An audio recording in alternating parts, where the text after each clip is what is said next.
Hello everyone. In this video, I'm going to discuss about your poem number 3rd, that is A Tiger in the Zoo. This is class 10th poem and this is from your book First Flight. So let us start the poem. A Tiger in the Zoo poem introduction. A poem written by Leslie Naris explain an agony and the helpless of the caged tiger. कि ये जो poem है Leslie nourish की लिखी हुई, इसमें एक जो पिंजरे में बंद टाइगर होता है ना, उसकी कंडीशन को बताया गया है. दैट लिव्स इन अ जू, जो इसमें जू में रहता है, चिड़ियाघर में रहता है. The poet explains what his life could be as he had been a free animal.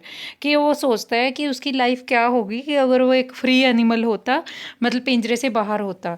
The poet has tried to explain about the condition of animal. Poet ने एनिमल्स की कंडीशन को एक्सप्लेन करने की कोशिश की है. That are caged by human beings for their own fun, जो कि ह्यूमन बींग के द्वारा उनको पिंजरे में बंद किया गया है अपनी मस्ती के लिए. So let us start the explanation.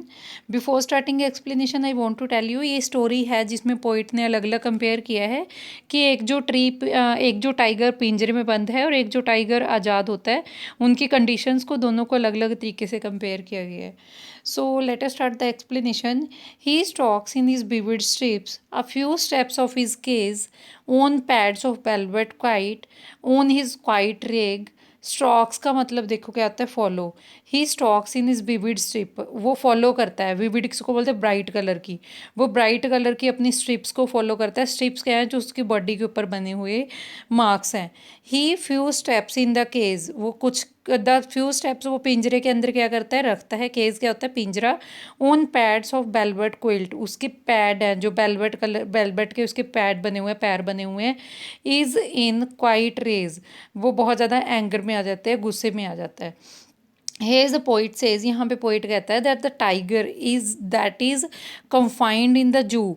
जो टाइगर जिसको हमने जू में बंद किया गया है, moves around in the cage, वो पिंजरे में बंद इधर उधर घूमता है. Under his bright coloured skin, जो उसके ब्राइट कलर की स्किन है, मतलब वो लेके पिंजरे में घूमता है.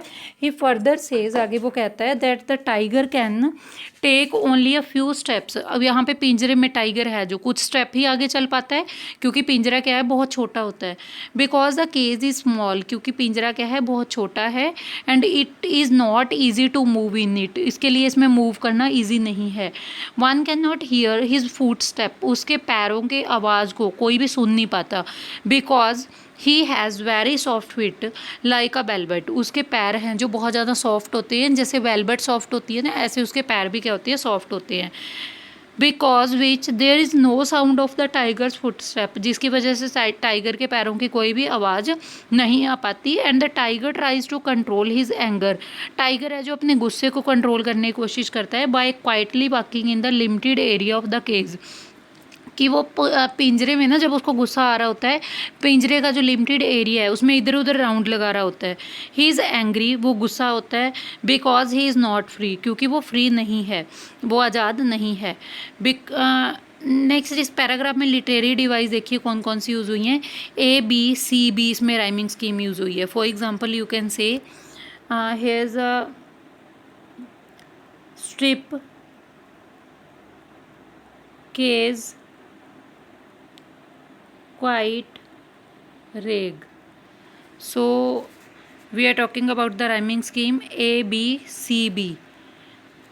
You can see here case or rig, these are same. This is a B, this is A. Strips or quite, this is a C.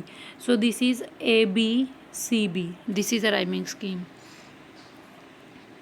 personification, the tiger is personified because the poet refers to him as he, क्योंकि poet के लिए poet ने tiger के लिए क्या word use किया है, ही. तो इसमें personification यूज़ हुई है. मेटाफोर क्या है, the tiger's paw are compared with the velvet. Metaphor क्या है, उसने टाइगर के पैरों को बेलवेट से कंपेयर किया है. एंजाइनमेंट क्या है, sentences continue to next line without any punctuation mark, कोई भी पंक्चुएशन मार्क उसने यूज़ नहीं किया नेक्स्ट सेंटेंस के लिए. इमेजनरी क्या है, poet tries to create an image about the tiger, वो टाइगर की एक इमेज क्रिएट करना चाहता है. जैसे he stalk in his vivid strip for few steps in the cage. Consonants क्या है, use of S sound like stalk, his, stripes, लगातार देखिए इसमें एस और एस तीनों में एस की साउंड है। एस्ट्रोनेंट्स क्या है, use of the vowel sound in the vivid strip, vowel sound I की आवाज़ है जो इसमें। ऑक्सोमोन क्या है, use of the adjective opposite in meaning, जो ऑपोजिट मीनिंग में एडजेक्टिव यूज हुए हैं, that is a oxymoron. He should be lurking in shadow, lurking किसको बोलते हैं, to be hidden as the wait for the prey. Lurking क्या है कि वो प्रे की वेट करने के लिए कहीं पे अपने आप को छिपा के बैठा है। स्लाइडिंग थ्रू लॉन्ग ग्रास से स्लाइड कर रहा है। नियर द वाटर होल, जहाँ पे पानी का होल बना हुआ है, जैसे हिरन वगैरह जहाँ पे पानी पीने जाते हैं। वेयर प्लम्प डियर पास, जहाँ पे प्लम्प डियर क्या करते हैं, पास करते हैं, वहाँ पे अपने आप को छिपा के लॉन्ग ग्रास के थ्रू स्लाइड कर रहा है वो वहाँ पे। The poet says that if this tiger was free, वो कहता है अगर पिंजरे वाले टाइगर को फ्री कर दिया जाए, he would have hid himself behind the long grass, वो अपने आप को लॉन्ग ग्रास में छिपा लेगा। नियर द बटर बॉडीज़ के पास, so that he could easily catch a deer in order to have it, ताकि वो जल्दी से डियर को कैच कर पाए, उसको क्या करने के लिए, खाने के लिए। एज इट फूड, इसको अपना भोजन बनाने के लिए। Basically the poet want to say that, basically poet क्या कहना चाहते हैं, the actual life of the tiger is to live in jungle, कि टाइगर की एक्चुअल लाइफ क्या होती है, उसको जंगल में रहने दिया जाए।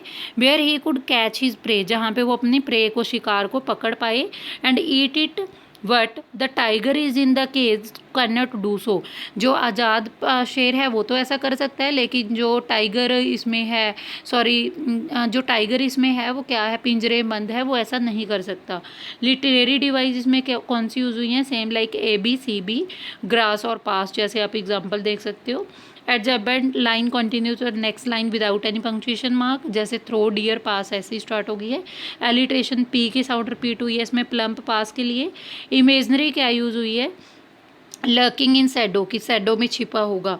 We should be snarling around house, वो मतलब कहाँ पे है, ही शुड बी स्नैरलिंग, स्नैरलिंग किसको बोलते हैं, warning sound made by animal, वो क्या होगा, अपने घर के पास उसकी आवाज़ सुन पाएगा। एट द जंगल एट, जंगल के किनारे पे। बेयरिंग हिज वाइट, बेयर क्या होता है, अनकवर्ड, जो उसके अनकवर्ड टीथ होते हैं ना, उसको क्या कर पाएगा, देख पाएगा। फैंग्स हिज क्लाज, क्लाज क्या है, जो उसके पैर के पंजे हैं। टेट्राइजिंग द विलेज, और विलेज को ड्रा पाएगा। फैंग्स क्या होता है, sharp tooth of the animal, जो इसके टीथ होते हैं ना एनिमल को, उसको बोलते हैं fangs. The poet says that if the anger would be free, if the tiger would be free, वो कहता है अगर टाइगर फ्री होगा, he would have snarled around the house, वो घर के आसपास घूमेगा, उसकी आवाज़ सुनाई देगी। Located in the outskirts of the forest, जो फॉरेस्ट के बाहर होगा। I would terrorize people with his sharp tooth and claws, मैं लोगों को डरा पाऊंगा उसके तीखे दांतों से और उसके पंजों से। This would create fear among the people living in the village, इसकी वजह से जो विलेज में रहने वाले लोग हैं उनमें क्या होगा, डर पैदा होगा। So let us start the summary of this poem. The poem begin with the description of a tiger. इसमें poem है, जब start होती है उसमें हम टाइगर को डिस्क्राइब करते हैं। That is very beautiful, जो बहुत ज़्यादा सुंदर होता है। And is walking in the little cage, और छोटे से पिंजरे में जो वॉक कर रहा होता है। He has beautiful strips on his skin. आपने देखा होगा टाइगर की स्किन पे पतली पतली क्या बनी होती है, स्ट्रिप्स बनी होती हैं। एंड हैज़ बेलबट लाइक सॉफ्ट पाज, उसके बेलबट की तरह सॉफ्ट क्या होते हैं, पंजे होते हैं। But the tiger is not happy, पर टाइगर वहाँ पे खुश नहीं होता। एंड इज़ क्वाइट एंग्री, और बहुत ज़्यादा गुस्सा होता है। About being confined in the cage, क्यों, क्योंकि उसको पिंजरे में रखा गया है। The poet says that if the tiger was not confined to the zoo cage, poet कहता है कि अगर पिंजरे में इसको ना रखा जाए, he would have been hiding himself behind the long grass near some water body, की टाइगर क्या करेगा, अपने आप को छिपा लेगा पानी के किसी पानी के किनारे पे, जहाँ पे बाकी एनिमल्स क्या करने आते हैं, पानी पीने आते हैं। लॉन्ग ग्रास में छिप के बैठा होगा tiger. In order to catch its prey, अपने प्रे को पकड़ने के लिए। दैट इज़ द डियर, जो क्या होगा, डियर होगा। Also he would have terrorized the resident, जो वहाँ के रहने वाले लोग हैं उनको वो डराएगा। Of the village around the forest area, forest area के पास जो भी लोग रहते हैं। But the reality is totally opposite of this, but असल में टोटली वो इससे क्या है, ऑपोजिट है। He is confined to the cage, वो पिंजरे में बंद है, which is made of the strong building material, जो स्ट्रॉन्ग बिल्डिंग मटेरियल से क्या है, बना हुआ है। एंड वाज हेल्पलेस देयर, और वहाँ पे वो हेल्पलेस है। He couldn't show his power to the visitor, वो अपनी जो पावर है, जो उसकी शक्ति है टाइगर की, विजिटर्स को शो नहीं कर पाता। Therefore he never try to terrorize them, उनको डरा भी नहीं सकता। The tiger is described as being powerless, उसको पावरलेस दिखाया गया है यहाँ पे। And agonized by the poet, he says that during night, वो कहता है कि रात के दौरान, ऑल्सो ही इज़ अलोन, वो अकेला होता है रात में भी, टाइगर है जो। Hearing the voice of patrolling vehicles of the police, वो सुन सकता है कि पुलिस की जो पेट्रोलिंग व्हीकल्स की आवाज़ें वो आ रही होती हैं। लुकिंग एट द स्टार, पिंजरे बंद वो स्टार्स को देख रहा होता है। The cage life has totally changed, जो पिंजरे की लाइफ है वो पूरी तरह से चेंज है। द टाइगर्स पर्सनैलिटी, टाइगर की पर्सनैलिटी के according. The poet is trying to say that the animal which is famous for fearlessness, कि जो एनिमल है फेमस है वो अपने डर की वजह से। एंड फ्रीडम इज़ कन्फाइंड, उसकी फ्रीडम है उसे छीन ली गई है। And sad due to the human beings, वो ह्यूमन बींग्स की वजह से सैड है। Who want to derive pleasure by looking at him in the zoo cage, जो एक खुशी महसूस करते हैं टाइगर को इसमें पिंजरे में बंद देख के। सो इसमें पोइट ने टाइगर की कंडीशन बताई है कि जब वो टाइगर जू में होता है तो वो किस टाइप का फील करता है, जब वो टाइगर आज़ाद होता है तो वो किस टाइप का फील करता है। Hope you have all enjoyed the poem. Thank you all for watching, and I request you all to subscribe my channel to give me your support. Thank you all.